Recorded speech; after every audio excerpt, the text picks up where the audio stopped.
Fala, galera! Beleza? Tô feliz, triste e feliz ao mesmo tempo. Feliz porque eu tenho certeza que nós fizemos um excelente evento. Foram palestras incríveis, temas muito importantes que vão somar muito para o dia a dia da classe da neopediatria. Então estou muito feliz por isso, mas estou triste porque a gente está encerrando. Hoje é o último dia de evento da Semana da NeoIPED. Lembrando que nós teremos ainda alguns materiais extras, né, que a gente ainda vai marcar com todos os inscritos, que será a palestra da professora Andressa, a palestra da professora Carla, tá? Mas oficialmente no nosso cronograma, hoje nós encerramos a Semana da NeoIPED, então já de forma antecipada, eu agradeço muito a todos que estão participando, agradeço a minha equipe de coordenação, de organização do evento, a professora Carol Rodrigues, a professora Ana Laura, que foram surreais para que esse evento acontecesse. Foi muito empenho, muita dedicação e graças a Deus tudo correu muito bem. E para fechar, né, com chave de ouro, nós temos a professora Evelyn Lorena Lima do Vale, que aceitou o convite em participar do nosso evento. Sem sombra de dúvidas, foi uma das palestrantes que mais bombaram na nossa publicação aí.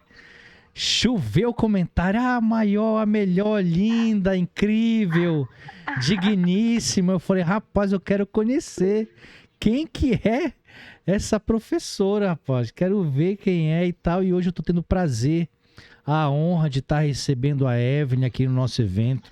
Então eu desejo a ti, Evelyn, que você se sinta muito à vontade. Nós estamos muito felizes de você estar participando. Tenho certeza que você vai dar uma palestra magnífica. A Sheila aqui, ó, dando um feedback que o evento foi muito bom, foi sensacional em vários aspectos. E já pedindo bis, né? Então vamos aí futuramente fazer mais eventos, Sheila. E com certeza, para isso acontecer, nós precisamos ter profissionais no nível, né, de, no mínimo, de extrema qualidade. Então conseguimos juntar profissionais de referência do Brasil todo e aqui a professora Evelyn hoje. Não sei se a Carol pode abrir o áudio dela. Eu queria até oportunizar a Carol, né, para receber a professora Evelyn, a Carol que faz parte da coordenação desse evento. Então, Carol, fica à vontade. Evelyn, muito obrigado. Eu que agradeço. Evelyn, seja bem-vinda. Obrigada por aceitar o convite. A Evelyn, ela assim, já tá há bastante tempo na NeoIPED. Eu conheci ela quando ela era estagiária, ainda lá pelo HC, né? Ela rodou na UTI pediátrica quando eu estava lá. E, assim, eu sempre vi nela uma profissional muito dedicada, muito esforçada, e ela vem crescendo cada vez mais, né? Vem se tornando uma referência na NeoIPED. E aí eu quis trazer ela hoje para esse evento para poder compartilhar com a gente. Eu tenho certeza que ela vai somar muito com o nosso evento e vai encerrar ele com chave de ouro. Então, eu queria te agradecer, Evelyn, por ter aceitado, tá? E fique à vontade. E Evelyn, Oi. como é que é essa história aí? Como a Carol te conhece da época que tu era estagiária? Sim. Rapaz, Ela foi minha preceptora de estágio. rapaz, eu não entendo. Não faz muito tempo, não. Eu não entendo o que acontece com a Carol, porque passa 10 anos e só o que muda nela é o cabelo. Só o que muda é o cabelo. Mas é isso, Evelyn. Eu fico muito feliz de te receber aqui. Agora eu não vou mais roubar teu tempo, tá? A Evelyn, apesar de pouco tempo, como ela falou, né? Mas ela assim, já tem uma história uma história muito bonita de dedicação à NeoIPED. Desde a época que ela era acadêmica, ela já vinha se dedicando para essa área da neonatologia e da pediatria, né? um pouco diferente de profissionais como eu, que eu era da adulta e fui jogada na PED, né? E aí fui me aprimorando. Ela não, ela já veio construindo esse caminho desde a graduação, e a gente já via nela, assim, muita dedicação, corria muito atrás, né, de tudo, sempre muito atualizada, e apesar de pouco tempo, ela já tem bastante experiência para compartilhar com a gente. Tá Poxa, bom? bacana, Boa Evelyn. apresentação. Fique à Obrigada, vontade, Carol. Carol. Obrigado pelas palavras. Agora, bora arrochar. Detona que a noite é tua.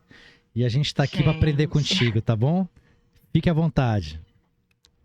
Ai, gente, boa noite a todos. Eu vou logo aproveitar para agradecer pela oportunidade, né, pelo convite que eu recebi por meio da Carol.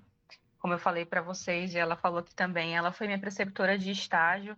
Não faz muito tempo que eu saí da graduação e a Carol veio com essa proposta, né, e eu aceitei. Então, vamos lá. Vou me apresentar aqui. Eu sou graduada em fisioterapia pela UNAMA, me formei em agosto de 2019. Atualmente eu faço parte do quadro funcional da Fundação Santa Casa de Misericórdia do Pará. Lá eu atuo na UTI pediátrica, que tem um perfil um pouco mais voltado para a parte cirúrgica, mas eu também já atuei nas enfermarias, já atuei nas UTIs neonatais, nas UCIs também. Sou preceptora do Fala, programa de amigo. residência E aí? multiprofissional em saúde da mulher e da criança, que é vinculado Tranquilo, à cansado, Universidade do mas Estado do feliz. Pará. A gente acaba recebendo também outros alunos de residência dos outros Porra, programas cara, aqui do foi Pará, muito como o da bacana. UFPA e do Foi o CESUPA melhor também. possível, cara. Eles amaram lá. Ficamos Atualmente eu sou quase até 6 mestranda horas. do programa de Ciências do Movimento Humano, que é 3 dias vinculado aí ao de muita coisa. Eles UFPA, adoraram a parte da e por conta disso eu tomografia, faço parte do entendeu? membro do grupo de Eles acharam pesquisa incrível do aquilo nosso ali, entendeu? Vendo laboratório, como que é que se a gente encontra ali consegue no Barros avaliar, ensinei, Barreto, é o mostrei como é LACOR, que faz a Laboratório de articulação Avaliação e tudinho. Reabilitação Ainda das bem que tu me Disfunções ensinou, que eu não lembrava Cardiovascular, mais. Oncológica e Respiratória. E tenho Poxa vida. especialização em É, tu tá fisioterapia em louco. terapia intensiva neonatal e pediátrica pela Daí, Inspirar amigo, e em eu não terapia consegui intensiva adulto trazer todo o também. material que eu levei, Tenho aí porque tava não muito tarde tempo, já, né, e eu tinha que vir como área correndo, de porque atuação ia ter o apenas último dia da um semana da pouco mais de NeoIPAD, 3 né? anos, Inclusive, eu já tô em que eu venho apresentando aqui. atuando na Deixei pediatria e mutado na o microfone, tá neonatologia, rolando aqui a e gravação, também beleza? durante a pandemia acabei Aí, quando atuando for com pacientes segunda-feira, aí eu adultos volto também. lá, termino de organizar E tudo, aí, aí eu gente, eu trago fui o incumbida de resto do falar para material que eu deixei vocês lá, deixei hoje caixa de sobre som, um tema entendeu? Vou bem guardar o ventilador mecânico, tá importante tudinho. da gente estar discutindo, né, que são as patologias na Fala, amigo. pediatria e na neonatologia. Foi Acaba bom, cara, que foi se bom, todo torna mundo um adorou. assunto bem extenso, porque a gente tem aí diversas Inclusive, eles patologias perguntaram como é em que que a eles gente fazem vai para ser encontrar trainee. nessas Eu não faixas soube o que etárias dizer. específicas. Então, não tinha como eu falar Uhum. de todas as Então, patologias que a vou gente mandar no acaba grupo aqui, encontrando. quem tiver Então, eu interesse, né? trouxe de Só uma vale forma para quem é resumida, formado. né, para a gente estar Beleza. discutindo hoje. A ideia é trazer as principais patologias na ANEL. Como vocês podem ver, eu vou falar um Tinham pouco duas lá. sobre o É uma do lado da desconforto outra. É, respiratório duas que do eram acadêmicas. recém-nascido, síndrome de aspiração do mecônio, taquipneia transitória do recém-nascido e displasia Cara, broncopulmonar. E pelo para cronograma pediatria, eu deles selecionei lá, esses é outros para eu 3 apresentar 3 horas. patologias: Que horas é a pneumonia, tua? bronquiolite viral aguda e asma. A ideia mesmo é 17 trazer horas? a Bora junto pra discussão, lá né, as então. O principais patologias que a gente que é que acaba tu vai fazer amanhã de encontrando tarde? nas nossas crianças.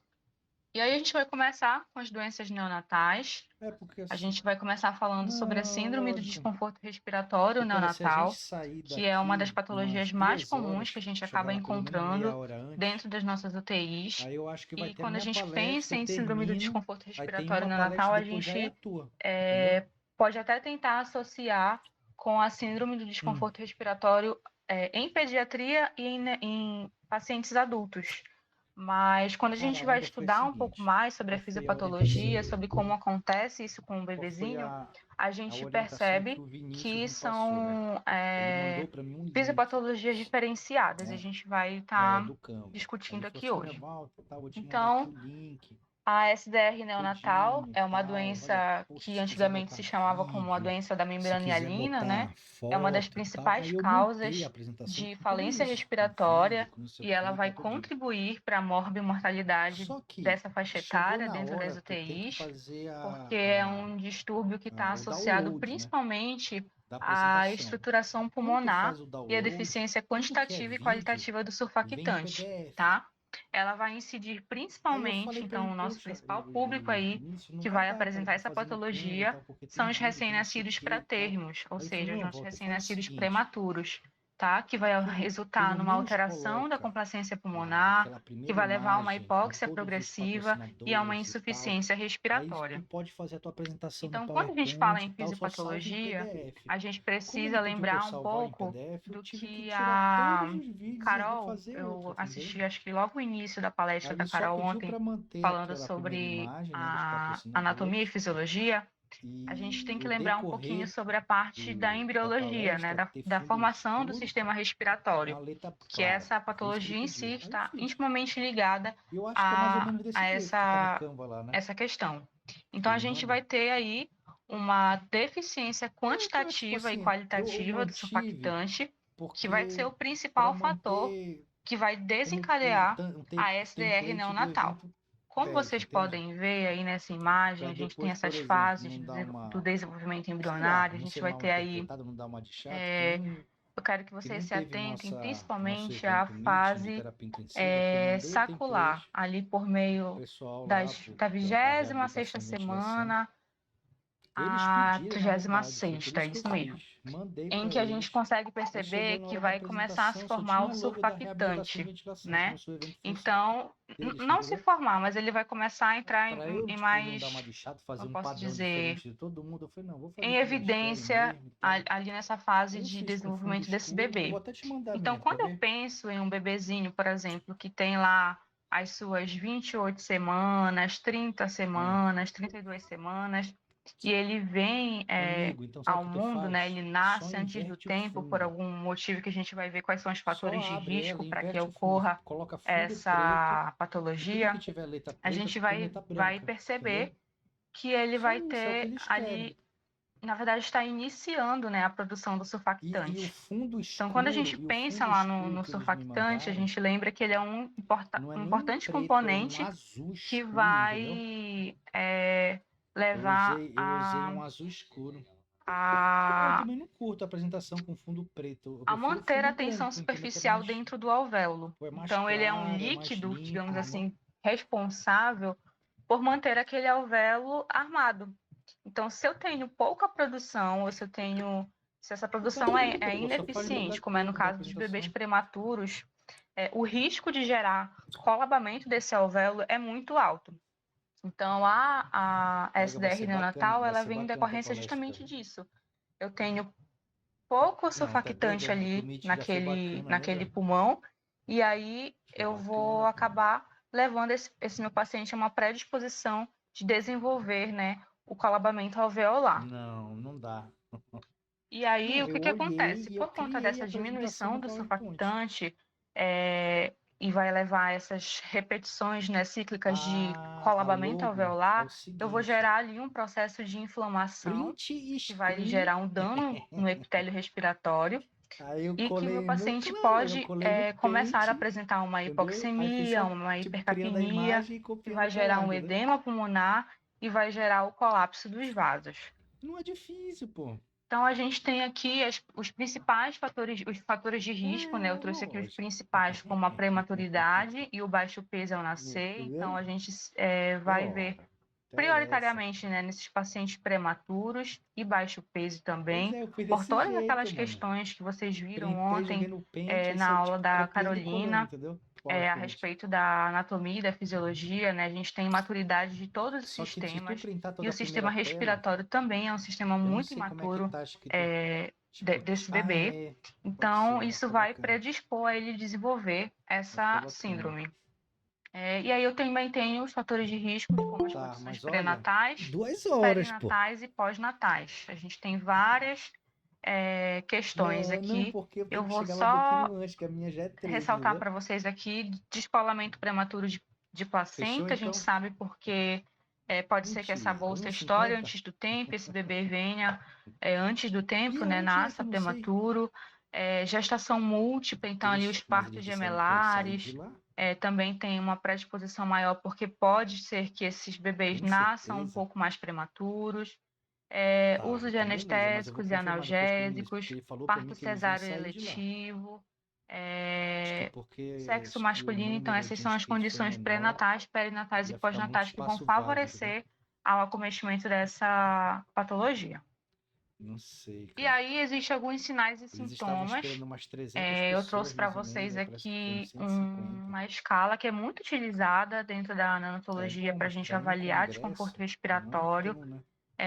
que é o boletim de Uma Silverman-Andersen. coisa, Então, nesses uma pacientes coisa com eu vou te falar, eu vou SDR fazer um neonatal, a gente vai curso, ver ali os simpósio, principais sintomas, né? palestra, Ataque-pneia, congresso, pô. a gemência, as Congresso tem retrações, patrocinador, então, tipo, não a pode cianose faltar e mesmo propaganda, a apneia. parceria, entendeu? Congresso é um negócio E maior, quanto ao diagnóstico, o diagnóstico ele vai ser realizado com base na história clínica, no né, mínimo associada à 300 que eles presença de falaram. fatores de risco e alterações radiológicas. Pois Então, é.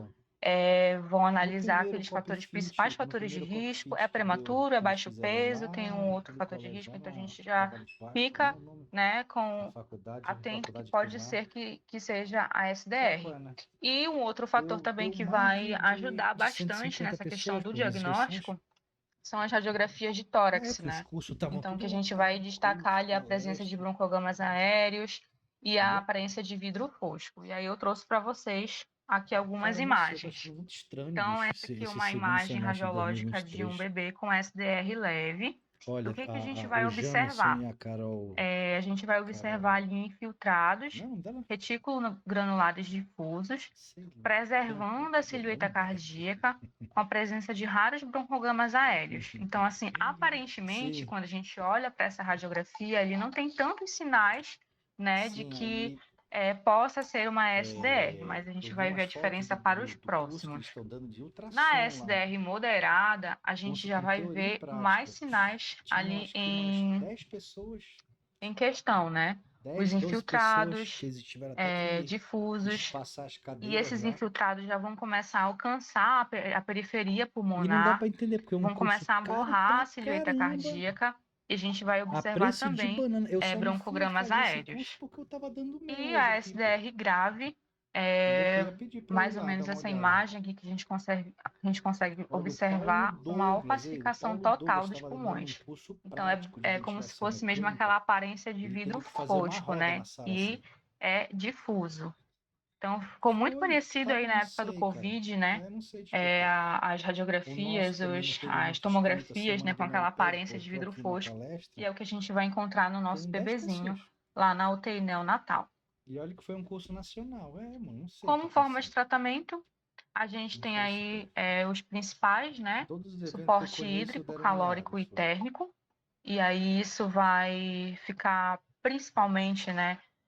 Entendeu? Por Não conta sei se é da porque equipe tudo foi em dia de multiprofissional, mas semana, voltando mais para a equipe entende? médica, para a equipe de Não sei se o enfermagem, né? pessoal Que vai tá estar mais ali. acostumado a fazer sábado Os e médicos vão domingo estar só. Não prescrevendo o sei. suporte hídrico Não sei adequado, te dizer. calórico também. A enfermagem vai estar ali Que até atuando então foi no o primeiro controle curso que a gente térmico fez desse essa semana, bebê, né? tá? A outra forma de tratamento, outra não, né? Uma Fazia das sempre formas é a sábado e domingo. reposição do É, agora não. surfactante, suporte ventilatório, prevenção e Vai, mano, controle de faz aí. Se tu infecção. te bananar E qualquer aí eu trouxe coisa. para a gente discutir um pouco mais sobre a reposição do surfactante, né? Lembrando que esse nosso É, bebezinho nasceu antes do tempo, então ele ele vai ter a é deficiência desse disforra. surfactante, então ele precisa de alguma forma fazer essa Tá bom, amigo. reposição. Essa Qualquer reposição é a coisa tu principal me liga aí, que eu medida vou para os ficar casos até umas moderados e 11 aqui. Tá, severos. falou. Tá? Ela vai diminuir a mortalidade, o risco de barotrauma, a hemorragia periventricular, e ela vai também reduzir o tempo de ventilação mecânica desse meu É recém-nascido. gostoso, amor? E aqui eu trouxe uma imagem para vocês de como é que, de uma das formas, né, que pode ocorrer a reposição desse surfactante. Essa forma aqui, a gente tem um bebezinho entubado, então quem faz essa reposição é a médica neonatologista, e aí a ventilação mecânica vai ajudar, né, a levar de forma mais rápida esse líquido para os pulmões, mas existe também uma outra forma de repor esse surfactante, né, que é a forma que eles chamam de enxure, que eles entubam o paciente, fazem a instilação desse líquido, do surfactante, e logo após ele extubam o paciente, esse paciente pode ser acoplado numa VNI, por exemplo. Então, aí seria uma forma, né, de a gente não deixar esse paciente muito tempo na ventilação mecânica e ele ainda assim vai ser capaz de estar recebendo esse surfactante. E aí, da nossa parte da fisioterapia, né, a gente tem... Evelyn, Oi? desculpa te atrapalhar, mas assim, falando do como Start to Insure, né? Eu queria saber Uhum. da tua prática clínica, se tu tens visto fazerem, porque pelo menos assim, o tempo que eu estava na NEL, porque agora mais recente eu fiquei mais na pediatria, né? E eu não via tanto a equipe fazer o Insure, né? A gente vê muito bem descrito na literatura, a gente vê que lá fora existe uma tendência de se tentar fazer sempre o Insure justamente para reduzir as lesões pulmonares, reduzir a displasia broncopulmonar, né? Mas eu não vejo ainda os médicos aqui em Belém, pelo menos, fazendo o Insure, né? Tipo, é muito raro. Aí eu queria saber da tua experiência mais recente com a NEL, se tu tens visto eles tentarem fazer mais um Insure ou não. Eu não, como eu falei para vocês, né, eu estou há mais tempo na pediatria, mas eu passei um tempo, acho que um ano e pouquinho fazendo plantão na ANEL. Para ser bem sincera, eu nunca vi essa técnica, né, sendo utilizada. O que eu vi mesmo foi nos bebês já entubados.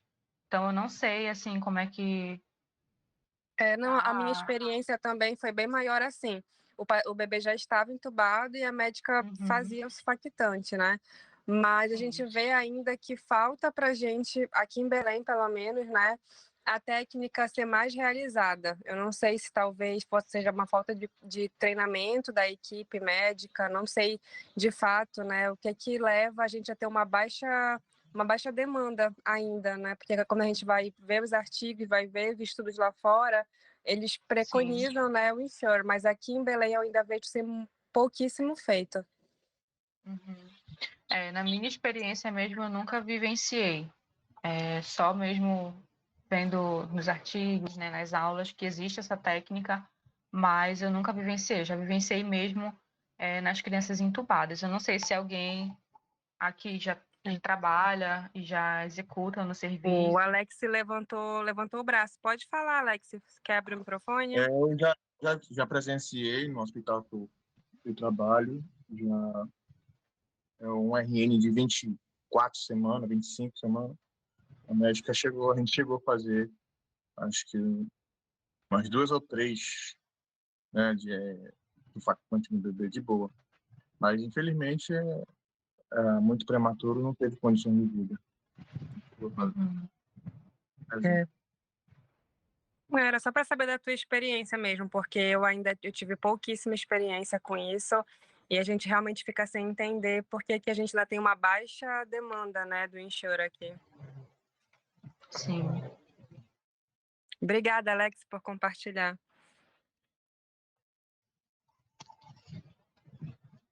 Oi, mais alguém? Vou Tudo continuar, tranquilo, então. professora, fica à vontade. É que a gente vem, vai logo se interrompendo, vai logo interagindo. É assim mesmo. Tá bem. Então, aí, como forma de a gente estar tratando esses pacientes voltada aí, principalmente para a fisioterapia, a gente tem aí a ventilação não invasiva. Eu acho que a gente teve um módulo específico também sobre isso. Um dos mais utilizados, né, é o CPAP nasal.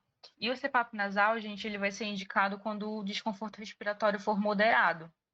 Quando eu tenho um paciente que ele precisa de um oxigênio com uma fração inspirada, né, menor do que 60% para manter um APO2 maior que 50 milímetros de mercúrio.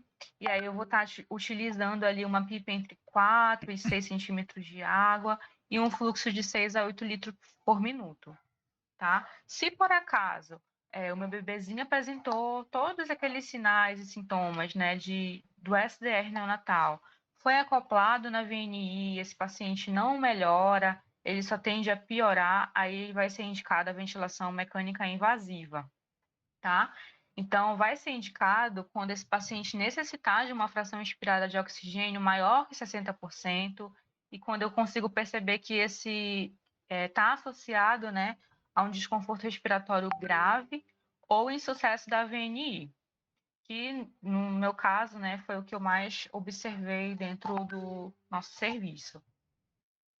Alguma dúvida, gente, sobre SDR neonatal? Até agora tá tudo tranquilo aqui, professora. Tá. Eu estou tentando ir um pouco mais rápido porque tem muita coisa. Não precisa ir rápido. Aqui a gente tem até meia-noite para ficar. Eita! Então, vamos lá. A próxima patologia que eu trouxe para vocês para a gente discutir é a síndrome de aspiração do mecônio. Então, a SAM, né, abreviando, é um problema característico de crianças termo e pós-termo. Então, a SDR, a gente tinha aí principal característica, né, os pacientes prematuros. E já a síndrome de aspiração do mecônio, ela vai ser mais característica em crianças termo, ou seja, que nasceram ali a partir das 37 semanas de idade gestacional e até 40, 42 semanas, e crianças pós-termo, tá?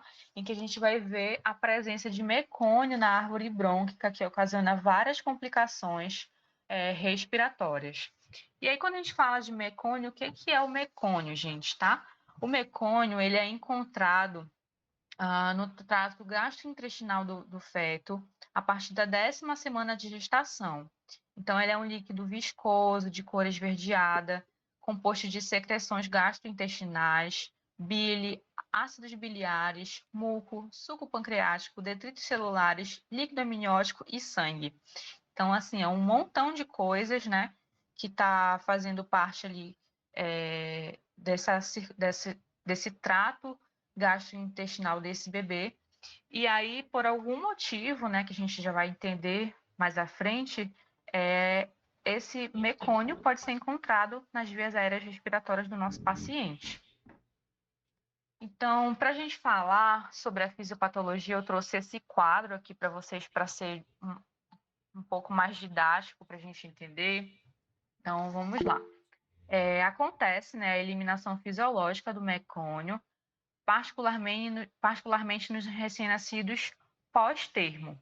Então, a gente vai ver lá que uma das características principais para que aconteça essa síndrome é a maturidade desse bebê. Então,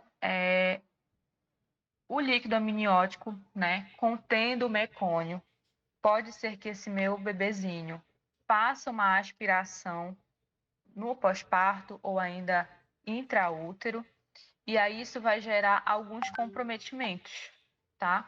Comprometimento fetal, se o paciente fez ainda intraútero, né? Hipóxia, compressão do cordão, aí ele vai eliminar o mecônio e aí ele vai fazer a aspiração. Quando o bebê aspira esse mecônio, vai ocasionar obstrução das vias aéreas periféricas, que ela pode ser total, que vai gerar uma atelectasia, né?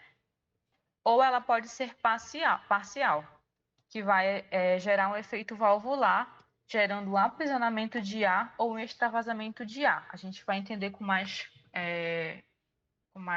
calma lá na frente, quando a gente vê os sinais, né, que a gente vai ter desse bebezinho.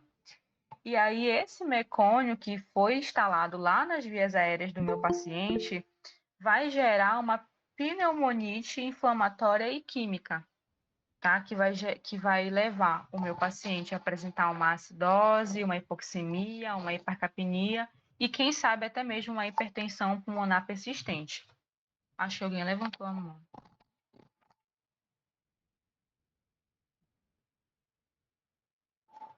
Alguém quer falar? Tranquilo, professora, pode continuar. Estou gerenciando aqui. E aí, quais são os fatores de risco para que ocorra essa patologia, né? O principal fator de risco é o sofrimento fetal, que vai gerar uma diminuição de fluxo placentário, as intercorrências maternas, como a doença hipertensiva da gravidez, patologias placentárias, compressão mecânica do abdômen durante o trabalho de parto e maturidade fetal. Então, aquele bebezinho já que está mais maduro. Tanto que quando a gente vê na nossa prática, não sei se vocês já trabalharam com esse público de paciente, são bebês grandes, são bebês maiores e que a gente consegue perceber alguns sinais de maturidade ali daquele bebê. E quais são os sinais e sintomas? Quando a gente olha para o nosso bebezinho, ele nasceu, quais são os sinais que a gente vai perceber de que ele pode estar ali com ação, né? Sinais de pós-maturidade, então a gente consegue perceber que ele é um bebê maior, que ele é um bebê que é muito parecido com o bebê a termo, impregnação de mecônio em cordão umbilical, unhas e pele, e sinais de desconforto respiratório, que a gente tem aí os principais: ataque-pneia, retração intercostal, gemido, batimento de asa de nariz e a cianose. E aí eu trago de novo aqui para a gente utilizar, né, o boletim de Silverman-Anderson, que ele é um dos principais que a gente está utilizando aí para classificar esses sinais de desconforto respiratório no recém-nascido. Quando a gente faz a ausculta pulmonar, a gente pode encontrar ali estertores difusos e áreas de som pulmonar reduzido, tá? Quando a gente observa ali os exames laboratoriais, no hemograma a gente vai perceber uma leucocitose, pode apresentar uma plaquetopenia, esse paciente pode apresentar uma hipoglicemia, hipocalemia e hiperbilirrubina. E na gasometria arterial, a gente vai ter ali a redução do pH e da PaO2 e aumento do PCO2, que vai se caracterizar ali, muito provavelmente, com uma acidose respiratória, né? E quais são os critérios de diagnóstico? Tá? Se houve ali um histórico de líquido amniótico meconial, se esse bebê apresenta um desconforto respiratório sem causa prévia, e se ele apresenta alterações radiológicas de tórax compatíveis com a ação. Eu acho que eu devo ter trago aqui uma imagem, trouxe. Aqui para vocês verem mais ou menos como que se comporta, né, a radiografia de tórax desse bebê com síndrome de aspiração do mecônio. Então, aqui nessa imagem da esquerda de vocês, a gente vai ter ali aumento dos espaços intercostais e condensação em ápice e terço médio do hemitórax esquerdo. E a do lado direito, a gente vai ter ali apresentando aumento dos espaços intercostais e infiltrados nodulares difusos. Então, deixa eu só voltar aqui para vocês.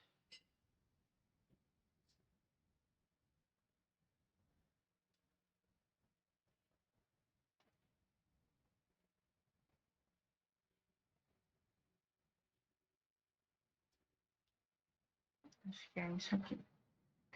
Então, aqui, a gente vai perceber, né, que esse tórax vai estar hiperinsuflado. Então, visualmente, esse nosso bebê vai ter um tórax hiperinsuflado, um pouco mais parecido com o tórax em tonel.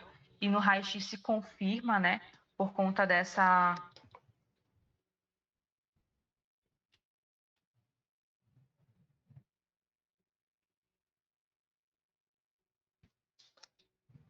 Alô? Oi, gente, estão aí? Estamos todos aqui, lhe vendo perfeitamente e lhe ouvindo. Sim, gente. Desculpa. E aí a gente vai ver essas áreas de hiperinsuflação pulmonar. Tratamento, tá? Monitorização hemodinâmica e hidroeletrolítica, aporte hídrico e calórico adequados, manipulação mínima e suporte adequado ventilatório para esse bebezinho. Trouxe aí novamente a nossa forma de atuação, a ventilação não invasiva, tá? VNI. Eu não sei qual é a realidade dos hospitais onde vocês trabalham, mas, por exemplo, no nosso, a gente tem, geralmente, né, bem dizer, a única interface que a gente tem que é a pronga nasal, tá? E aí acaba se tornando um pouco mais, não difícil, né? mas gera um pouco mais de lesão nesses nossos pacientes, intolerância por parte desses bebês, e aí a gente acaba vendo.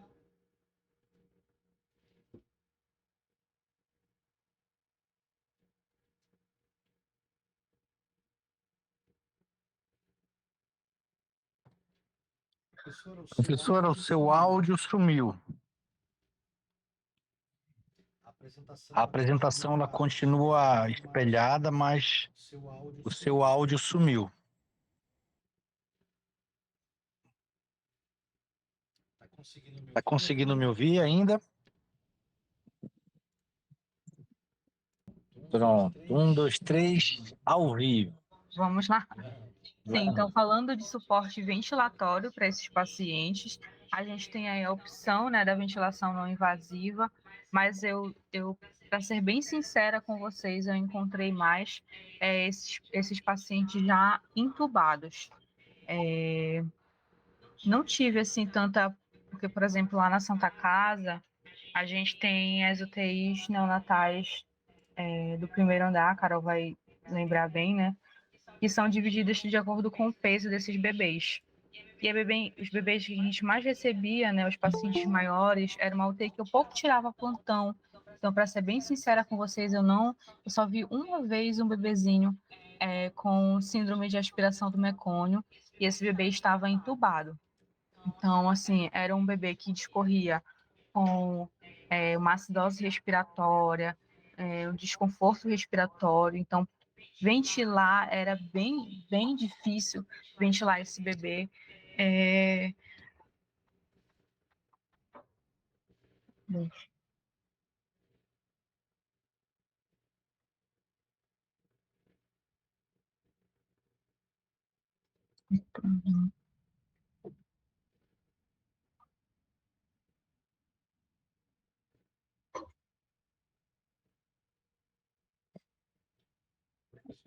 Gente, o slide está passando para vocês? Tá tudo normal. Você não está conseguindo passar o slide para o lado? Alô? Oi, Tá me ouvindo bem? agora tô. Tá? Passa o slide para o lado. Passe um slide. Não está conseguindo passar? Você está tendo algum problema de conexão? Eu acho que é aquele problema que eu te falei mais cedo. Tá, faz o seguinte, interrompe um compartilhamento agora. Lá embaixo, interrompe. Interromper compartilhamento. Pode continuar. Obrigado. Foi. Então vamos lá, gente. Taquipneia transitória do recém-nascido. A taquipneia transitória do recém-nascido foi descrita pela primeira vez, né, por esse autor em 1966, que resultou do atraso na eliminação do líquido do pulmão fetal. Como o nome implica, geralmente é um processo benigno e autolimitado e ocorre sobretudo em pacientes recém-nascidos pré-termos, tardios ou a termo. Então, mais aí uma patologia em que vai ser característica de bebês pré-termos tardios ou mesmo a termos. E o que acontece na fisiopatologia da taquipneia transitória do recém-nascido? Vai ocorrer um retardo, né, da absorção do líquido fetal, que vai gerar um edema pulmonar transitório, que vai levar a uma redução na complacência pulmonar e uma hipoxemia. Então, a compressão das veias respiratórias complacentes pelo líquido acumulado no interstício pode levar à obstrução das veias respiratórias, retenção de ar e desequilíbrio ventilação-perfusão, como os recém-nascidos geralmente se recuperam, não há uma definição patológica precisa do que ocorre. Então, quais são os fatores de risco para o desenvolvimento da taquipneia transitória do recém-nascido? Parto cesariano com ou sem trabalho de parto.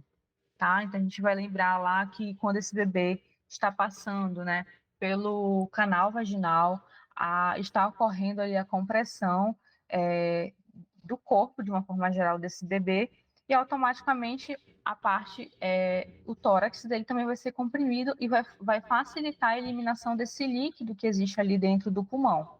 Só que quando a minha via de parto é um parto que não é um parto vaginal, que no caso seria um parto cesariano, eu não vou ter ali essa facilidade de eliminação desse líquido por conta da falta de compressão. Então, por isso que o parto cesariano é um dos principais fatores de risco para o desenvolvimento dessa taquipneia, tá? Parto acelerado, parto pré-termo, macrosomia, então bebês muito grandes, né? Diabetes mellitus materno e gestação múltipla. Né? Então, geralmente os partos gemelares, os partos de trigêmeos, por exemplo, tendem a fazer com que não ocorra de uma forma mais eficaz essa eliminação desse líquido pulmonar. E aí, o que esse meu bebezinho vai apresentar? Ele vai apresentar uma taquipneia nas primeiras 6 horas de vida. Então, ele vai apresentar uma frequência respiratória ali em torno de 60 a 120 incursões respiratórias por minuto. Ele vai apresentar sinais de desconforto respiratório, como as retrações intercostais, gemência, batimento de asa de nariz ou mesmo a cianose. Ele vai apresentar um aumento do diâmetro anteroposterior, quando a gente faz uma visualização, né, do tórax desse meu bebê. A ausculta pulmonar ela vai ser sem ruídos adventícios, e se esses sinais e sintomas durarem ali entre 12 e 24 horas, a gente vai considerar ela como leve, porém, se ele ultrapassar ali as 72 horas, a gente vai considerar essa taquipneia transitória como grave. Para que seja fechado o diagnóstico desse meu bebê, eu preciso excluir outras etiologias potenciais, né, que podem gerar uma angústia respiratória leve e moderada nas primeiras 6 horas de vida. Então, eu vou observar os sinais e os sintomas e excluir as possíveis outras patologias que podem acometer esse bebê, como, por exemplo, as patologias que a gente já discutiu aqui. Para ajudar no diagnóstico, né, na radiografia de tórax, a gente vai ter ali uma retenção de líquido pulmonar fetal, faixas perihilares proeminentes, hiperaeração, ou seja, alargamento dos espaços intercostais, uma cardiomegalia leve, uma fissura interlobar alargada e cheia de líquido e derrames pleurais leves, tá?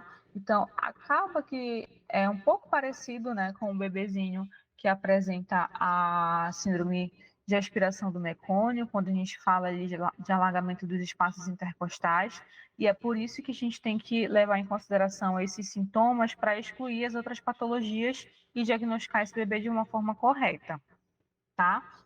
Sobre esses achados que a gente pode encontrar na radiografia de tórax, eles geralmente melhoram ali entre as 12 a 18 horas e vão desaparecer em até 48 a 72 horas.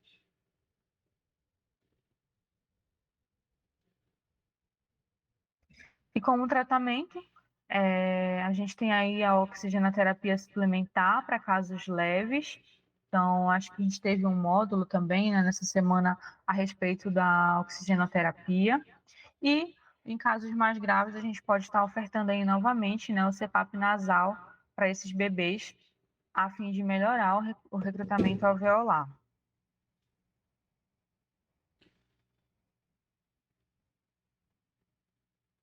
Próxima patologia, displasia broncopulmonar, tá?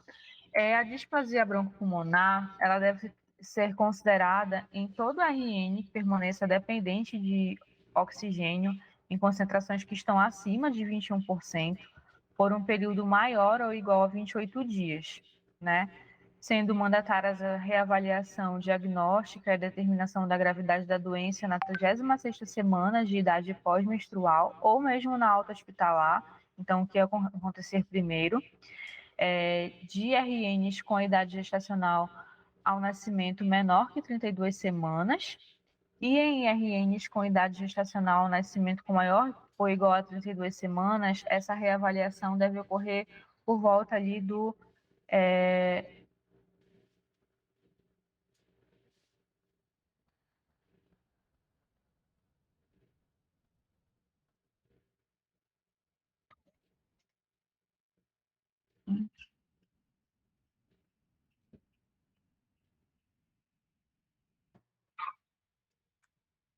A apresentação estava aparecendo normalmente para nós, professora. Interrompeu para você aí?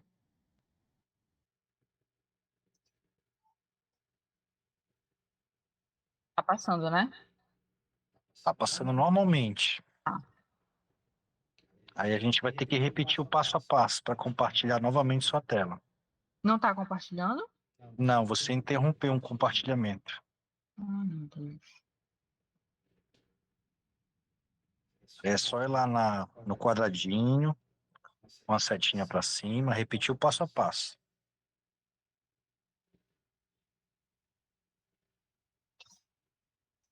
Isso, daí é só ficar passando o slide normalmente para o lado, tá? Certo. Aí a gente vai estar acompanhando aqui, tudo bem? Perfeito. Então vamos lá. Sobre a fisiopatologia da displasia broncopulmonar, a gente tem aí um principal fator, que é a questão da prematuridade. Então, esses pulmões eles vão ser imaturos e vão predispor esse meu bebezinho ou a receberem uma oxigenoterapia logo assim que nascem, ou uma ventilação mecânica não invasiva ou invasiva também. Como a gente tem aí a questão de eles serem, pode acontecer, né, de muito prematuros, a gente acaba que necessita de uma exposição em maior tempo ou ao oxigênio ou à ventilação mecânica. E aí, quando esse bebê é exposto de uma forma precisa, né, e de uma forma mais, digamos assim, de um tempo maior, a gente vai predispor a uma resposta inflamatória. Então, esse paciente pode, por conta do desenvolvimento pulmonar, apresentar as infecções ajustadas com a nutrição inadequada, que vai gerar um processo de cicatrização muito lentificado nesse meu paciente. Então, a gente vai ter ali, acho que eu trago nos próximos slides, as características específicas, como, por exemplo, lesões pulmonares por conta dessa exposição em larga escala, né, ao oxigênio de uma forma geral, e o bebê pode apresentar essa resposta inflamatória.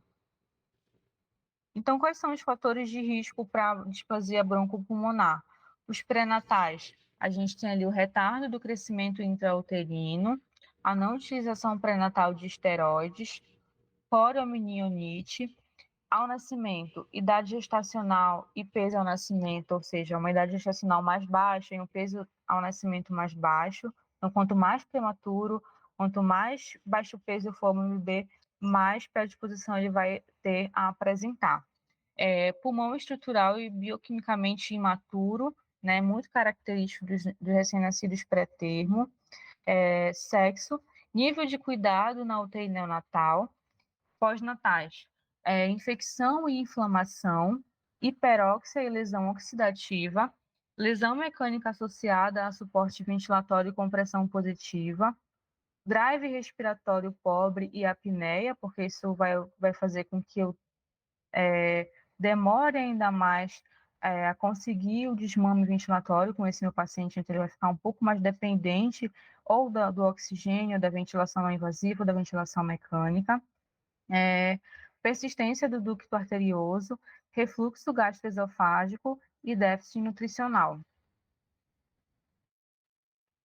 Então, quais são os sinais e sintomas no exame físico, né, desse meu paciente com a displasia broncopulmonar? Taquipneia, retrações e estertores à ausculta pulmonar. Na gasometria arterial, a gente vai ter sinais de hipoxemia e hipercapnia, com compensação metabólica de acidose respiratória. E a gente tem aqui também características radiográficas, né? Então, na displasia broncopulmonar leve, a gente vai ter aí características de hiperinsuflação pulmonar com espessamento brônquico, áreas de atelectasia, traves fibróticas ou áreas fibróticas, cisto e enfisema intersticial. E na displasia grave, a gente vai ter um acometimento pulmonar heterogêneo, presença de densas traves opacas, atelectasias, áreas enfisematosas, hiperinsufflação pulmonar, podendo ocorrer a cardiomegalia. Então, qual é o objetivo, né, do tratamento para esses bebês? Minimizar a lesão pulmonar adicional, maximizar a nutrição e diminuir o consumo de oxigênio.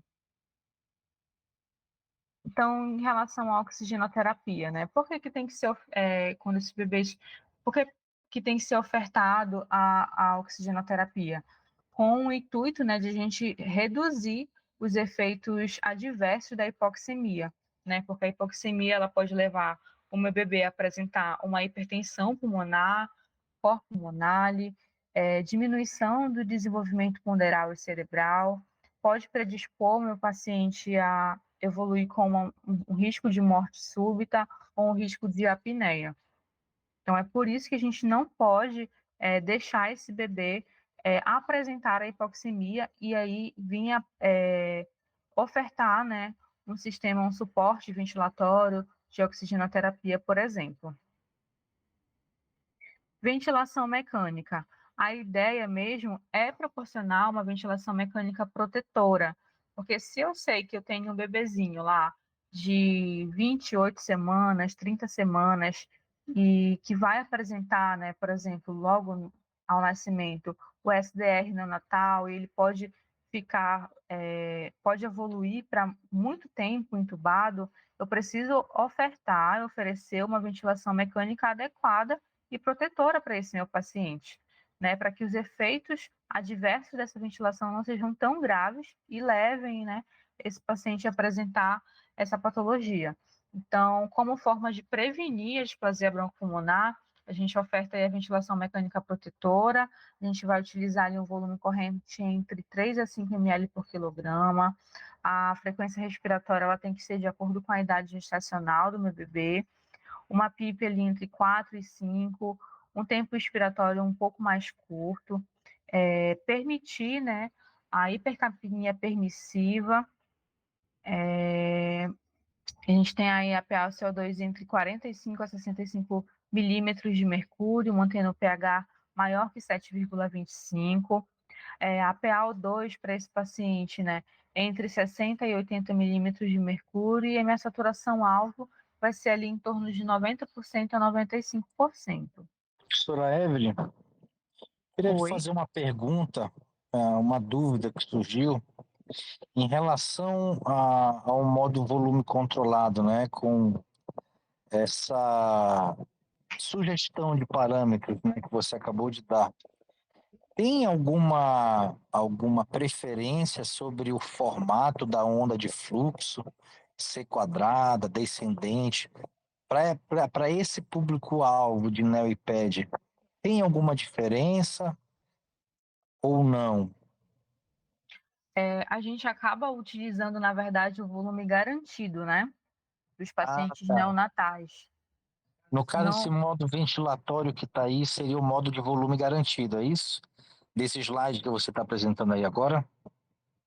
assim, não me atentei a especificar modos ventilatórios Modo, né? especificamente. Entendi. A gente sempre leva em consideração aquilo que a gente tem mais habilidade para manusear, que a nossa equipe tem mais habilidade para estar trabalhando ali dentro da UTI neonatal.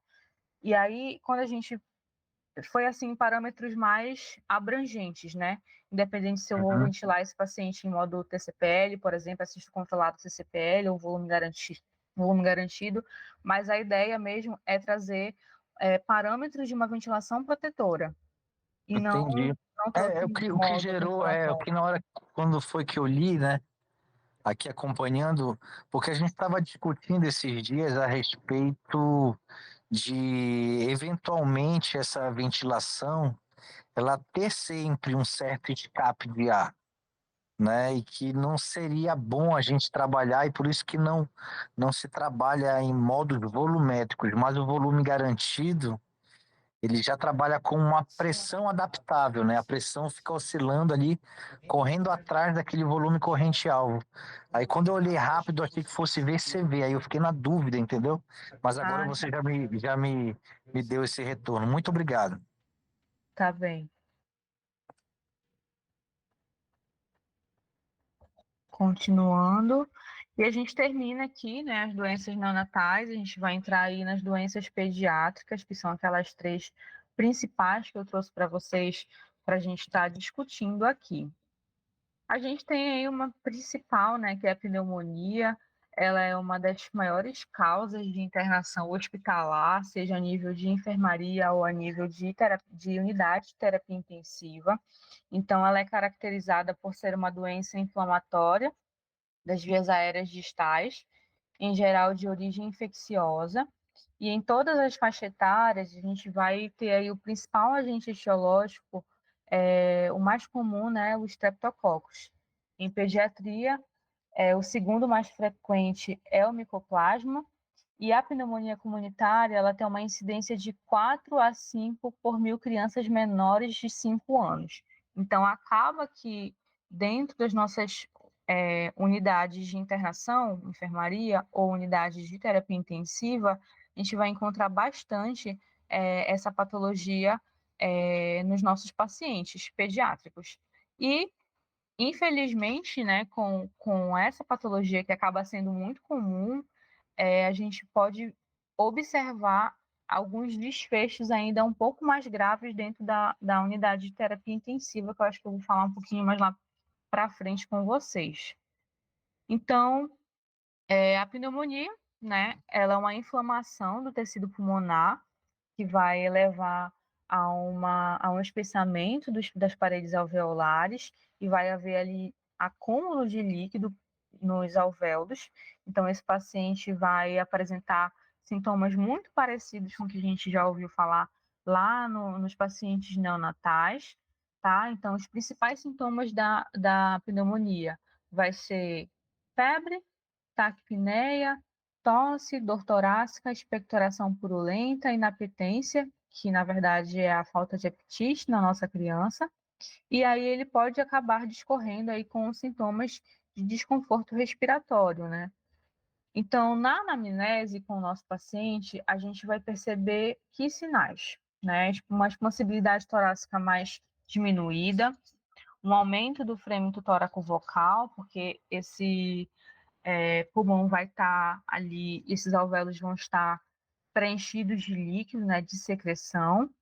Quando a gente faz uma percussão ali do tórax do nosso paciente, a gente vê uma percussão submaciça. Na ausculta pulmonar, a gente vai ter ali estertores, e esse paciente pode apresentar uma hipoxemia, tá? Quando a gente olha o hemograma desse paciente, ele pode vir discorrendo com uma leucocitose, com esse desvio para a esquerda. Na radiografia de tórax, a gente vai ter aqui os sinais de hipotransparência no parênquima pulmonar que vai estar acometido com a pneumonia. E aí, eu acho que eu não trouxe. Esses pacientes podem acabar discorrendo com atelectasias, com derrames pleural, os principais, né, que a gente acaba vendo, né, são as atelectasias e os derrames pleural.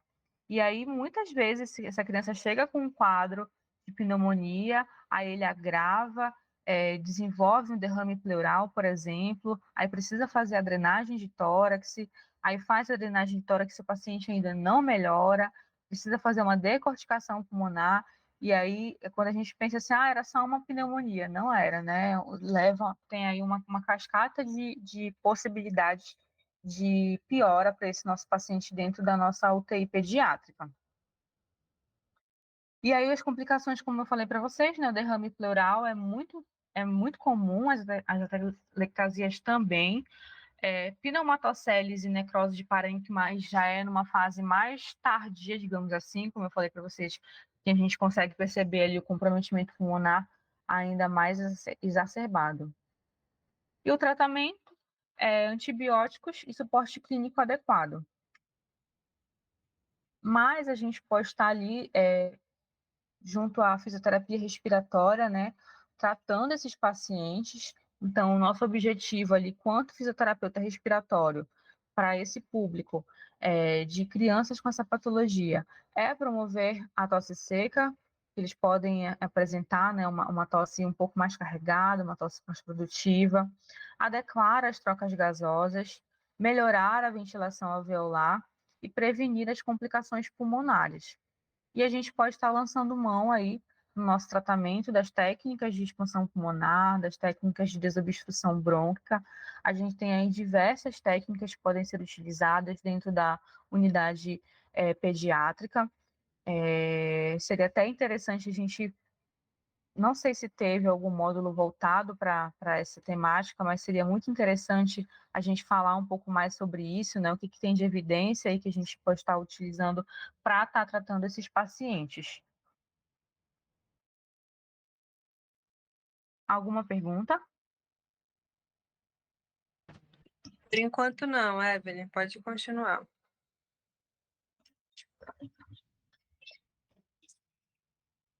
E a bronquiolite viral aguda, né? É uma patologia que eu consigo perceber que de uns tempos para cá a gente consegue observar com mais evidência dentro das nossas unidades. Então a gente recebe um bebê ali com a bronquiolite e a gente acaba pegando ele lá na UTI com num estágio assim mais grave da doença, né? Então, a bronquiolite viral aguda, ela é uma infecção respiratória mais comum na infância e ela vai acometer principalmente as crianças menores de 2 anos de idade. Embora a maioria dos casos se apresente de forma leve da doença, que podem, né, ser tratados a nível ambulatorial, a BVA é a principal causa de hospitalização no primeiro ano de vida. Então, a gente tem visto aí com mais frequência dentro das UTIs. Então, só para vocês verem assim, dados epidemiológicos sobre essa doença, cerca de 3% das crianças apresentam a necessidade de hospitalização e costumam evoluir sem intercorrências. Porém, né, cerca de 2 a 6% requerem internação na UTI pediátrica e podem necessitar de suporte ventilatório. O vírus causador dessa patologia é o vírus sincicial respiratório, que é o patógeno mais comum, que é responsável por 50 a 80% das hospitalizações. E outros vírus também são observados, incluindo o rinovírus, bocavírus, adenovírus, parainfluenza e influenza. Então, a bronquiolite viral aguda, ela possui características sazonais, sendo mais frequente nos meses de outono e inverno, e no Brasil a gente vai observar uma maior incidência dessa doença nas regiões sul e sudeste do país, entre os meses de maio e setembro. Mas a gente consegue observar aqui na nossa região, na região norte, né, que essa patologia vem acometendo as nossas crianças também. E aí, quando a gente fala de fisiopatologia, a gente vai ter aí o principal agente, né, que é o vírus sincicial, que ele vai acometer, né, a mucosa nasal desse meu paciente, gerando aí infecções das vias aéreas superiores. E aí essa infecção de vias aéreas superiores vai começar a fazer com que mediadores inflamatórios sejam estimulados. Esse paciente pode apresentar, né, edema e espasmo muscular, uma maior produção de muco, que vai levar a uma obstrução ao fluxo em vias aéreas de pequeno calibre, que pode levar à hipoxemia e à hipercapnia. E aí, por que a gente destaca aqui que é muito mais comum, né, nessas crianças menores de 2 anos de idade? Das vezes que eu atendi esses bebês, essas crianças, né, que na maioria das vezes foram os bebês ali entre 1, 2 meses, 4 meses de vida, o quão isso é acaba levando, né, a essa hipoxemia, a esse desconforto respiratório mais exacerbado, que eu acredito que devem ter visto na aula ontem com a Carolina, sobre a questão anatomofisiológica da criança, né? Então, os meus bebezinhos lá, até mais ou menos os 4 meses de vida, eles respiram predominantemente via nasal. Então, qualquer quantidade, por mínima que possa parecer, né, para uma criança, na verdade, não é mínimo, de muco ali sendo produzido na via aérea superior do meu paciente, pode levar a uma obstrução que pode causar, né, o desconforto respiratório, queda de saturação, e que é muito comum nesses pacientes. Quais são os fatores de risco para bronquiolite? Prematuridade, desmame precoce, então aquele bebê que deixou de mamar em seio materno muito precocemente, porque a gente sabe ali que o leite materno tem vários componentes que ajudam nesse processo do sistema imunológico das crianças, né? A desnutrição, o baixo peso ao nascer, frequência em creches por conta de que pode haver ali uma aglomeração maior, né, de crianças, e aí, claro que uma criança, por exemplo, não vai ter a consciência, né, que um adulto tem sobre a higienização das mãos, sempre que for manusear alimentos ou pegar material escolar, por exemplo, se tiver um coleguinha de repente gripado, ali não existe essa consciência por parte das crianças dessa questão, e isso pode favorecer, principalmente ali nas escolas, nas creches. Crianças que são expostas ao tabagismo, a vida urbana, né? Doenças de base, principalmente aquelas que afetam o sistema cardiopulmonar ou imunológico, e baixo nível socioeconômico por conta da dificuldade de acesso a serviços de saúde e comprometimento na qualidade de vida. Então, a gente trabalha ali no hospital do SUS, então é muito comum a gente ver, né, essas características de baixo nível socioeconômico que influenciam fortemente, né, no processo de saúde e doença das nossas crianças. E quais são os sinais e sintomas que a gente vai observar nesse bebê? Tá? No início, ele vai apresentar uma obstrução nasal, coriza, febre, tosse e inapetência, que é a perda da vontade de se alimentar. E à medida que essa doença vai evoluindo, esses sintomas podem piorar, né? Então, eu posso observar ali no meu paciente uma taquipneia, desconforto respiratório. Quais são os sinais de desconforto respiratório? Tiragens, batimento de asas de nariz, gemência, hipoxemia.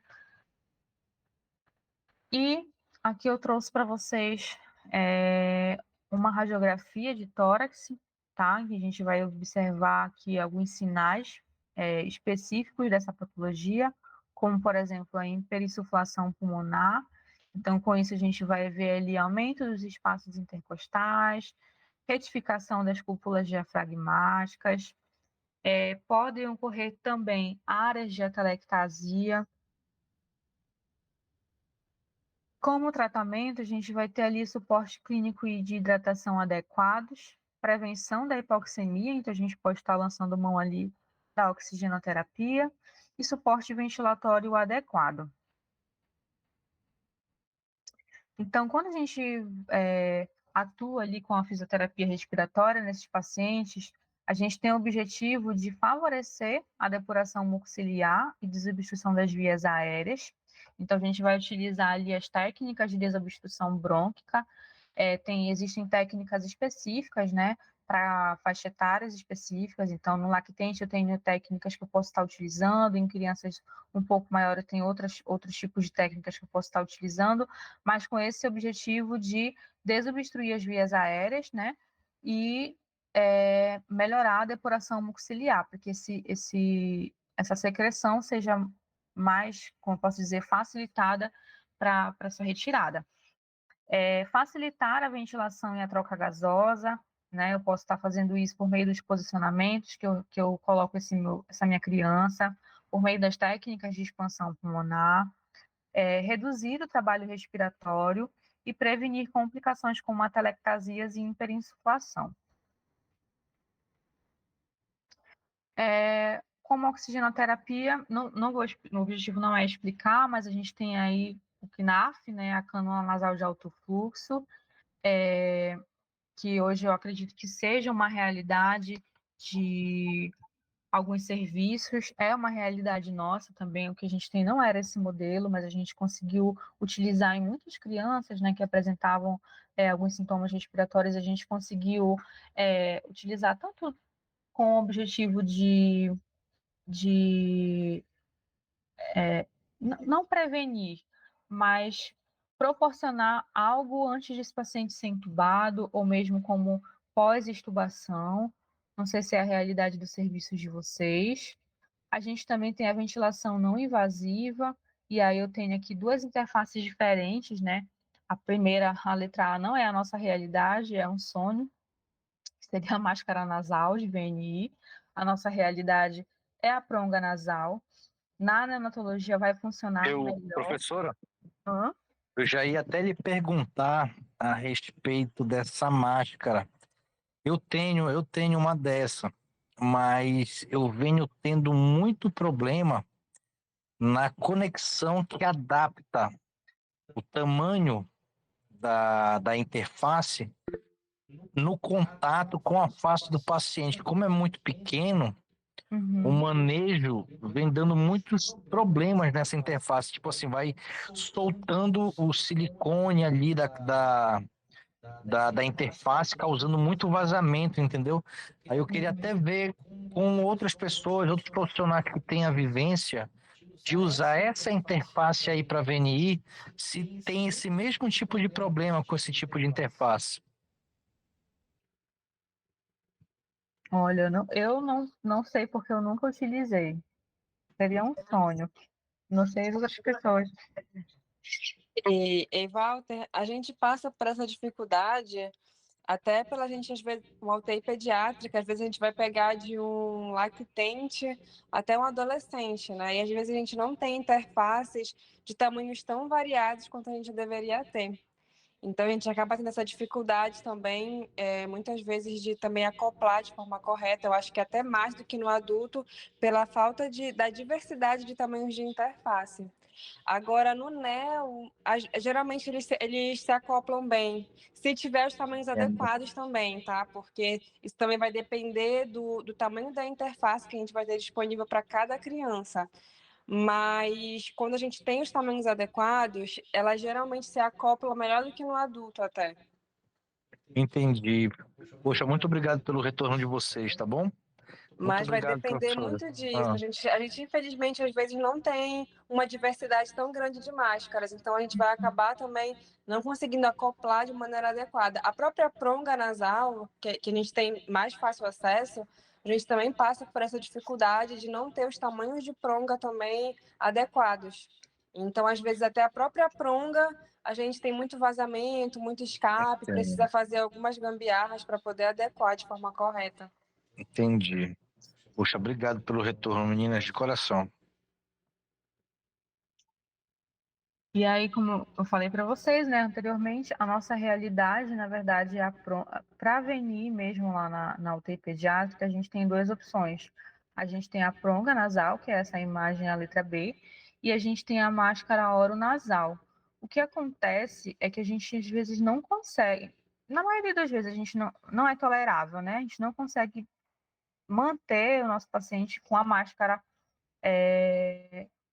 oronasal, por conta de várias questões, né? Ela é desconfortável para o paciente, as crianças geralmente não toleram muito bem, e aí o que a gente consegue fazer é o RPPI.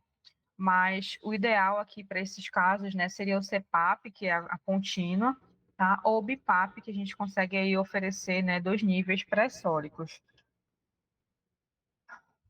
E quando a gente pensa no paciente entubado com bronquiolite, a gente tem aí alguns cuidados, né, quanto à ventilação mecânica. Então, quando o paciente chega para a gente na fase aguda da doença, a gente tem aí algumas recomendações, né, de ajustes ventilatórios. Esses pacientes eles vão se caracterizar com a bronquiolite se caracteriza por ser uma doença obstrutiva, então a gente precisa levar isso em consideração na hora de ventilar o paciente. Então aí, por exemplo, os autores, né, eles sugerem que a gente ventile aí o nosso paciente com volume corrente aí menor ou igual a 10 ml por quilograma. Tá? Uma PIP ali entre 3 e 5, uma frequência respiratória um pouco mais baixa, né, em torno ali de 20 incursões ventilatórias por minuto, um tempo inspiratório mais prolongado, que vai me gerar também, juntamente com a frequência respiratória, o tempo inspiratório, né, uma relação ins e ex mais prolongada para dar tempo de eu conseguir exalar esse gás carbônico, que é muito característico, né, desses pacientes, e a FO2 a menor possível para a gente manter uma saturação ali periférica de oxigênio acima de 90% a 92%.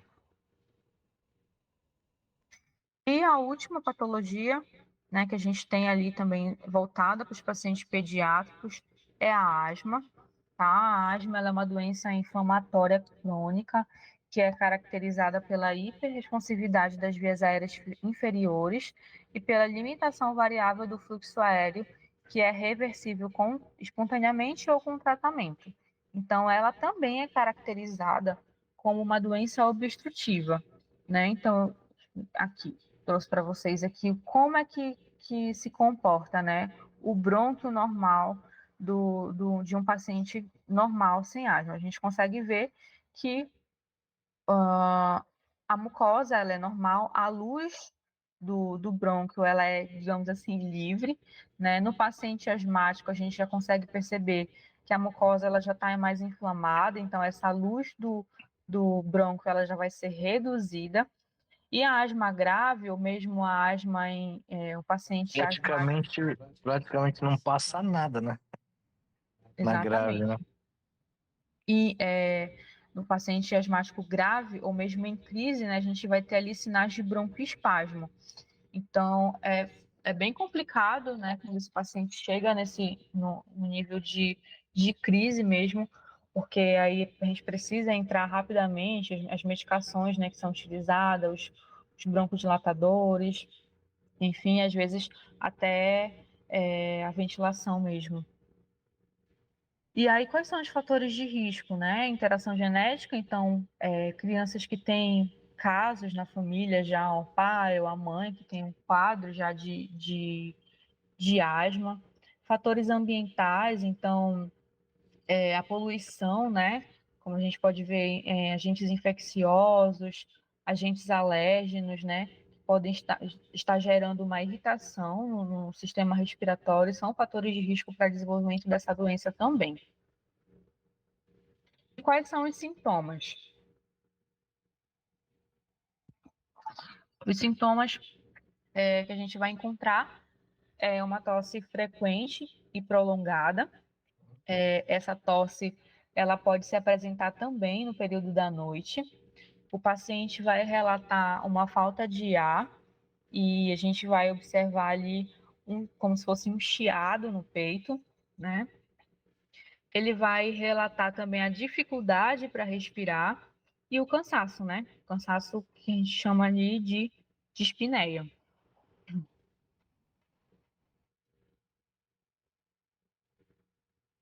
E para que seja diagnosticado, né, a gente precisa observar a presença dos principais sintomas e existe o diagnóstico funcional para essa doença, né, que é feito por meio da espirometria. Então, o paciente precisa ser exposto a essa prova de função pulmonar, que vai gerar ali algumas características nessa espirometria que vai discorrer com a asma.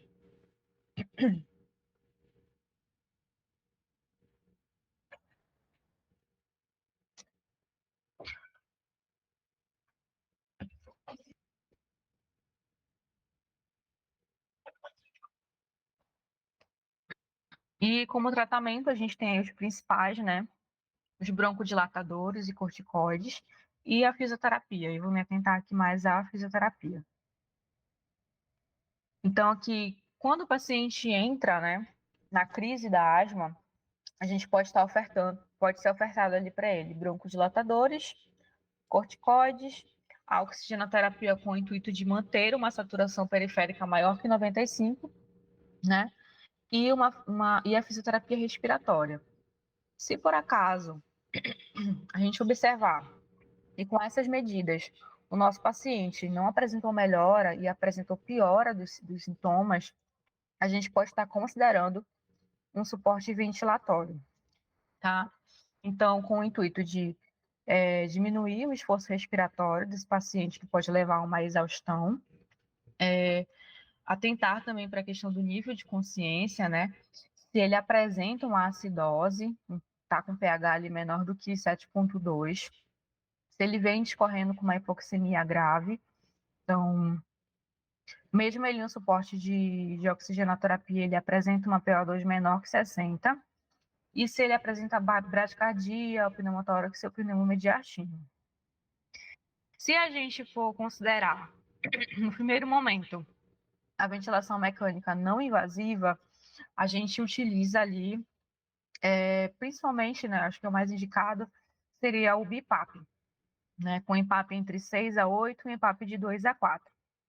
Se for necessário aumento desses parâmetros, a gente vai aumentar ali cerca de 2 centímetros de água a cada vez para manter um delta de pressão mínimo ali entre 2 a 4 centímetros de água.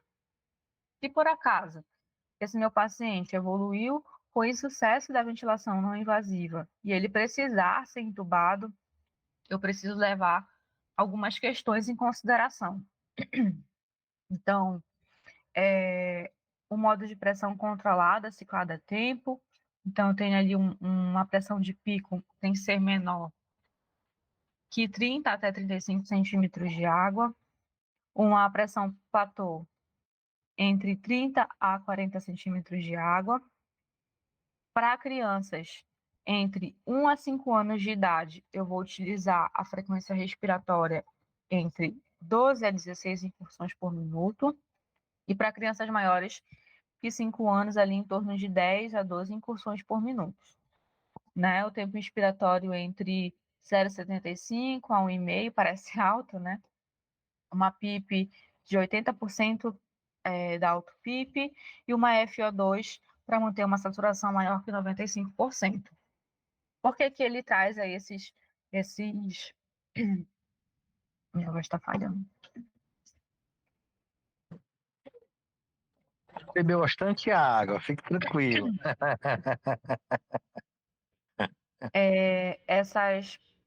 Essa proposta, né, de ventilação, para a gente levar em consideração que é uma doença caracterizada por ser uma doença obstrutiva. Então, eu vou ter dificuldade, né, de exalar, uma dificuldade na exalação. Então, quando eu deixo frequências respiratórias mais baixas e tempos inspiratórios mais prolongados, eu proporciono uma relação INSS um pouco maior para dar tempo, né, de eu exalar ainda mais esse gás carbônico. Evelyn, em relação a essa condição clínica, como é que fica a sedação? O paciente tem que estar bem encostadinho aí na ventilação ou não necessariamente?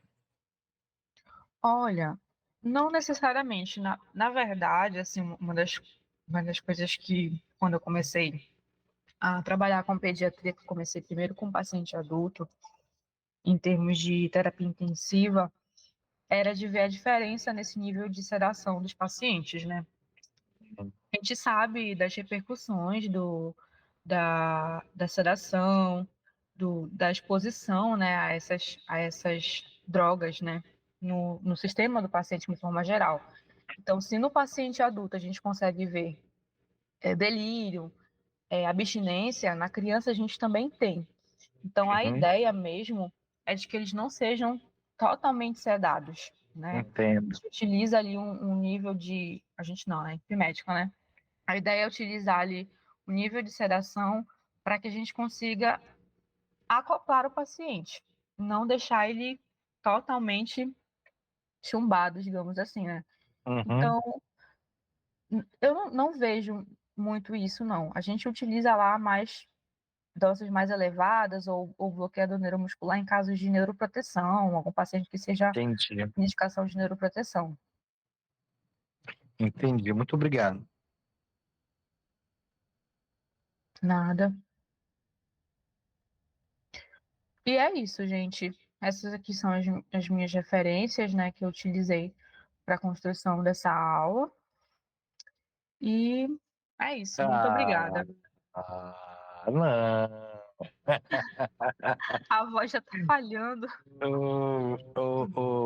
Ô, Evelyn, Oi. eu queria te perguntar uma coisa. A gente viu aí a diversidade, né, das patologias para esse público-alvo, nessa diversidade. E tu encontra dentro da tua rotina, da tua vivência, uma certa tendência de admissão de pacientes a certas patologias, menos em outras. O que é mais comum para ti na tua prática, na tua rotina diária? Qual o tipo dessas patologias que tu apresentaste hoje? Eu acabo encontrando mais. Eu trabalho na UTI pediátrica, né? Então é voltado mais para a pediatria. A nossa UTI ela é caracterizada por receber pacientes, principalmente cirúrgicos, né? Uhum. E aí varia. Cirurgia neuro, cirurgia torácica. Então é bem diversificado mesmo. Entendo. Mas a gente acaba recebendo, né, crianças. Ultimamente, a gente teve aí, esse último mês, eu acho que uns 4 casos de bronquiolite viral, né? 2 evoluíram com uma gravidade bem intensa, precisaram ser entubados e tudo mais. E outros 2 não evoluíram tão grave. Conseguiram ficar só na base da medicação, da fisioterapia respiratória e saíram. Mas a gente viu nesse último mês aí com mais frequência essa questão da bronquiolite viral. Outra que é muito comum são as pneumonias também. Só que a gente acaba recebendo ela em níveis mais complicados. Então, eu já recebo crianças com pós-drenagem torácica, né, que desenvolveu a pneumonia necrotizante, pós-decorticação pulmonar. Então, acaba sendo mais essas doenças respiratórias assim, principais, né, a bronquiolite e a pneumonia. Entendi. Fora os casos cirúrgicos. E na tua UTI, por ser um perfil cirúrgico, a taxa de desmame, ela se mantém alta? Sim, sim. A gente tem uma rotatividade muito grande, mesmo em pacientes graves. A gente Entendo. consegue ter uma rotatividade bem grande. O que acontece também, né, é porque como a gente acaba recebendo pacientes crônicos, até esqueci de comentar isso, a gente tem pacientes crônicos também, né? Então, pacientes com atrofia muscular espinhal tipo 1, a gente está com um paciente lá agora, mas tem vários outros no hospital, internados, né? Então, esses pacientes mais crônicos, pacientes com anóxia, né, que vieram da ANEL ou vieram transferidos de outro hospital para a gente para fazer a confecção dos dispositivos, como a traqueostomia e a gastrostomia. Então, acaba que se torna um perfil bem diversificado. A gente Muito tem. diversificado, né? Uhum. E faixa etárias também, né? Bem diversificadas. A gente teve um evento recente mesmo, foi um meeting só sobre ventilação mecânica, né? Foi um evento nacional, um modelo parecido com a semana da NeoIPED que a gente está fazendo, mas era só ventilação. Inclusive tinha ventilação em NeoIPED também, nesse evento, né? O professor Paulo Douglas apresentou, a professora Carol Rodrigues apresentou também. Daí a gente conversando ali no dia a dia, eu fiz uma pergunta para o professor Daniel Lago, né, que atua mais na área de adulto, sobre qual o perfil clínico para ele ser o mais desafiador, né, para ventilar adequadamente. E ele não é a única pessoa, nem a primeira, que relata ser o paciente com um padrão obstrutivo, crônico. E pensando na NeoIPED, né, dentro da tua experiência, na rotina, tem alguma patologia ou algum perfil clínico E é difícil ventilar mais do que os outros? Olha, eu considero os pacientes obstrutivos, né? Os pacientes Também, né? asmáticos, assim, não tivemos muito casos de crianças asmáticas, mas acho que a gente teve foi bem tenebroso. É Bem mesmo, difícil. conta um pouquinho aí, tu deu um sorriso que eu acho que passou um filme na tua cabeça. Eu acho bacana a gente ter esse feedback dos profissionais que passam por aqui, porque eu tenho certeza que todos nós passamos por certas dificuldades, né, certas experiências, e quando a gente consegue comparar, né, com outras instituições, com outros estados, às vezes até ajuda a gente a compreender melhor as possíveis soluções. Me fala um pouco aí desses desafios que passou na tua cabeça rápido, que tu sorriu assim. Fala um pouquinho pra gente. Eu acho que o desafio assim da pediatria é a questão da diversidade, né? Ao mesmo tempo que eu recebo um bebê de 1 mês de vida, eu vou receber uma criança de um adolescente de 16, 17 anos, por exemplo. Entendo que é Então, completamente diferente, né, pra gente trabalhar, né? então assim, diferente, por exemplo, de UTIs neonatais, em que a gente vai ter perfis bem parecidos, como, por exemplo, a prematuridade, a gente já sabe como é que vai discorrer, fazer protocolos, ter protocolos de ventilação mecânica, enfim, de desmame, é muito mais favorável do que na pediatria em si. Quando eu cheguei para UTI pediátrica, que até então eu era da semi-intensiva pediátrica, o meu primeiro paciente, assim, desafiador na ventilação mecânica foi um paciente asmático, por isso que eu sorri daquele jeito, porque a gente sorri de nervoso. E aí eu trago uma reflexão, né, da importância de a gente conhecer a fisiopatologia, né, as patologias dos nossos pacientes. Porque muitas vezes os profissionais, isso de uma forma geral, eu me incluo também como fisioterapeuta, mas a gente inclui também aí a equipe médica aqui, né, que também participa desse processo de ajuste ventilatório, que discute ventilação mecânica com a gente, é que a maioria das vezes a gente tem um vício de querer ventilar os pacientes de acordo com a gasometria arterial e não levar em consideração a patologia do paciente.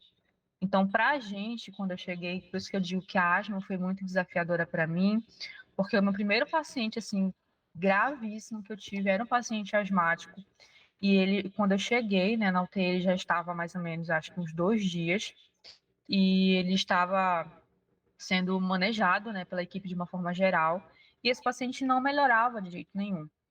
E aí a Ele gente era, começou. ele era pediátrico? Ele era pediátrico, acho que ele tinha em Pediátrico, né? torno de uns 9 anos, eu acho. E era Entendi. um quadro de base asma, né?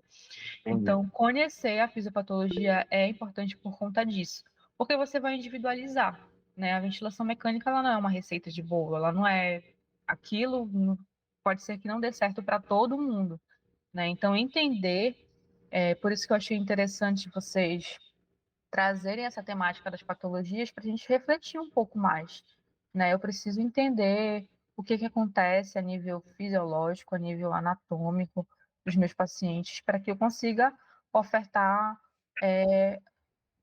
o melhor suporte que eu puder. E se eu tenho o melhor suporte, que eu saiba manejar esse suporte, né?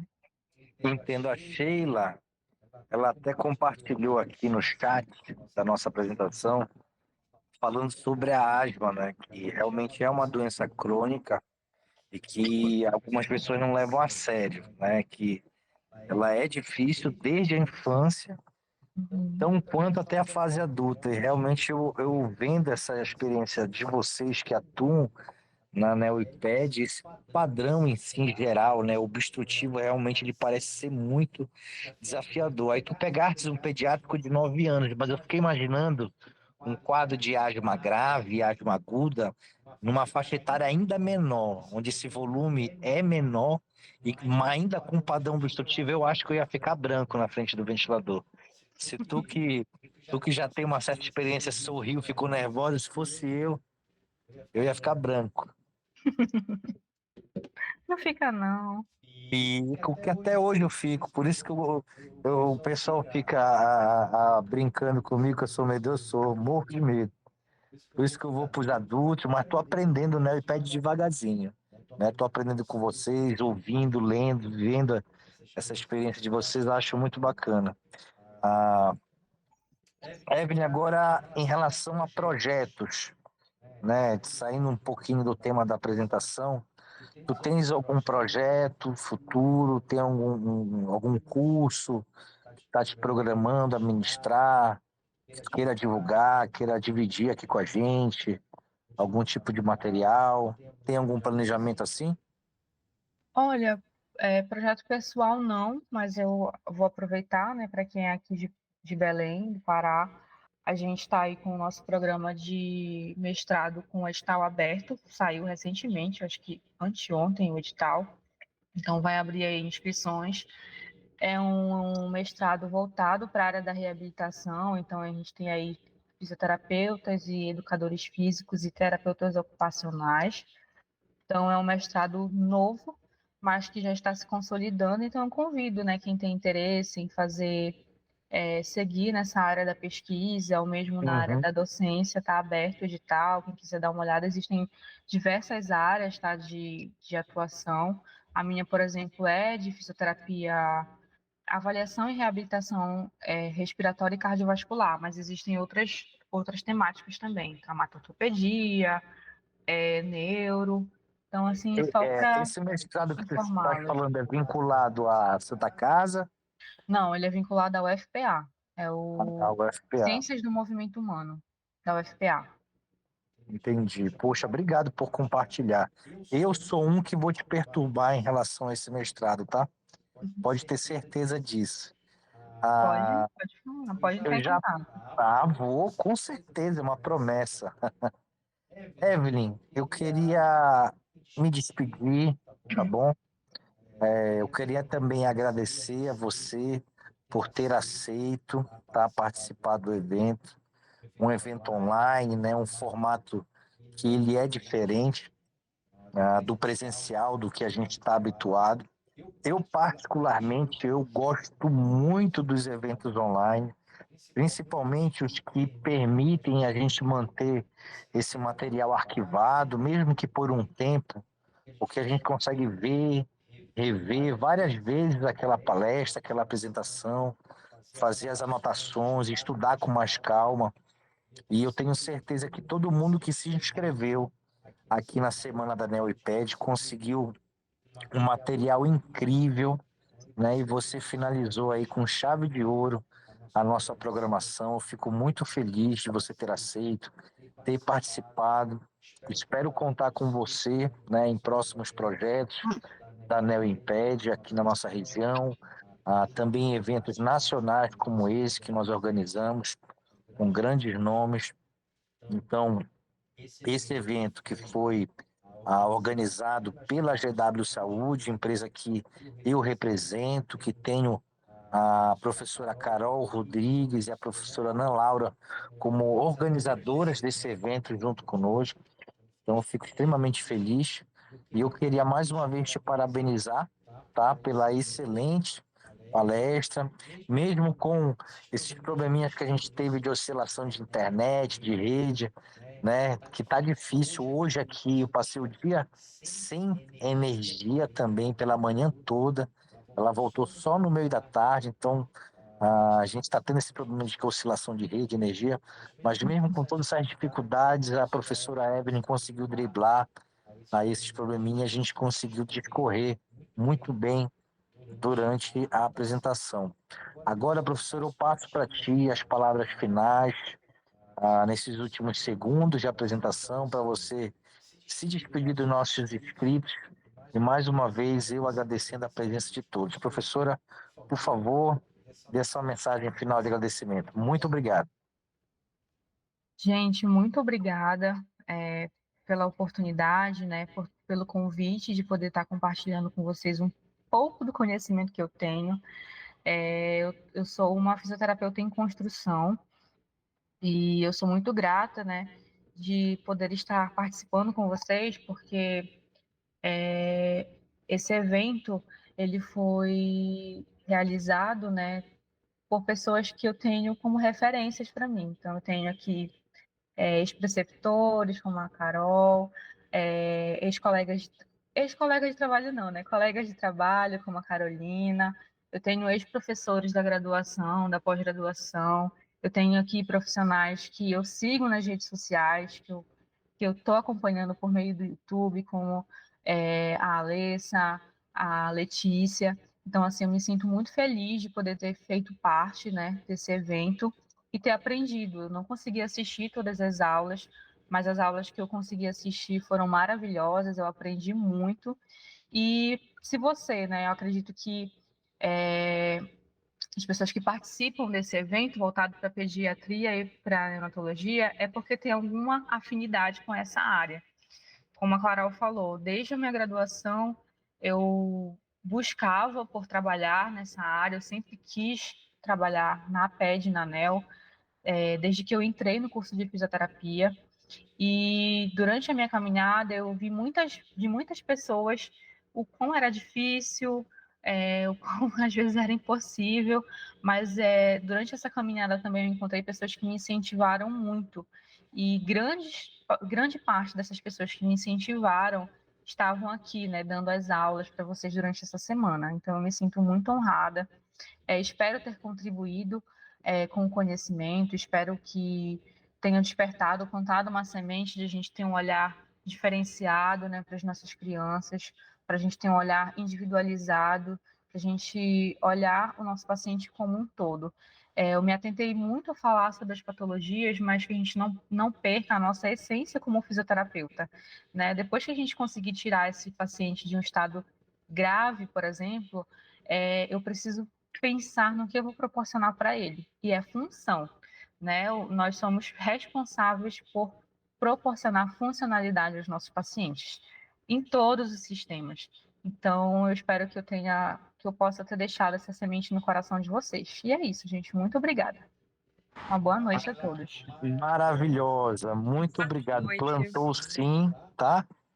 E pode ter certeza que isso vai repercutir muito positivamente a todos nós.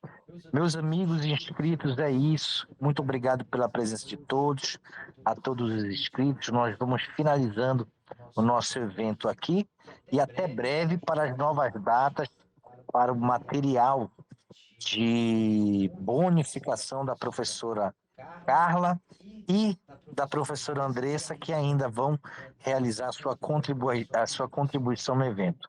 Um grande abraço a todos e até breve.